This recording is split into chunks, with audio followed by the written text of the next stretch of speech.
इस दरिया ने मछलियों से ज्यादा खून और खंजर देखे हैं। 300 কোটি টাকা বাজেটে তেলেগু ভাষার দেবরা সিনেমা, যে সিনেমাটা পরিচালনা করেছেন কোরাটালো শিবা।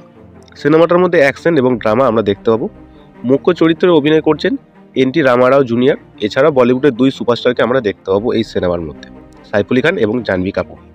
ট্রিপল আর পর ফিরে এলো এনটিআর দেবরা সিনেমা নিয়ে। দেবরা সিনেমার অফিসিয়ালি টিজার কিন্তু রিলিজ করে দিয়েছে, যেটাতে আমরা দেখেছি প্রথমে একটা সমুদ্র সিন দেখাচ্ছে, তারপরে কতগুলো ছোট ছোট বোর্ড এসে একটা বড় বোর্ডের উপর হামলা করে সেখান থেকে কিছু মাল তারা সাপ্লাই করে বা চুরি করতে দেখা যায়। দ্বিতীয় সিনে একটা বিরাট কাটাকাটি এবং মারামারি সিন, রক্তে পুরো সমুদ্র লাল। তাছাড়াও এই সিনেমার বেশিরভাগ সিন কিন্তু আমরা সমুদ্র সিনই দেখতে পাবো।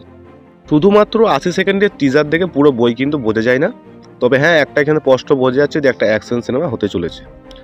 আর কোরাটালো শিবা কিন্তু এর আগে অনেক সিনেমায় রিলিজ করেছে, সেগুলোর থেকে এটা একটা বড় বাজেটের সিনেমা দেবরা সিনেমা। তবে এখানে দেখার ব্যাপার একটাই যে সিনেমাটা কেমন হতে চলেছে বা বক্স অফিসে কেমন কামাবে। ছবিটা আশা করছি খুব একটা খারাপ হবে না। এই সিনেমাটা 5টা ভাষায় রিলিজ হবে, তেলেগুর পাশাপাশি হিন্দি, তামিল, মালায়ালাম এবং কন্নড়। এবং 5ই এপ্রিল এই সিনেমাটা রিলিজ হচ্ছে। তাছাড়াও 2025 সাল থেকে দেবরা পার্ট 2 এর শুটিং কিন্তু শুরু হবে। আর আরও জানতে আমার সাথে জুড়ে থাকুন।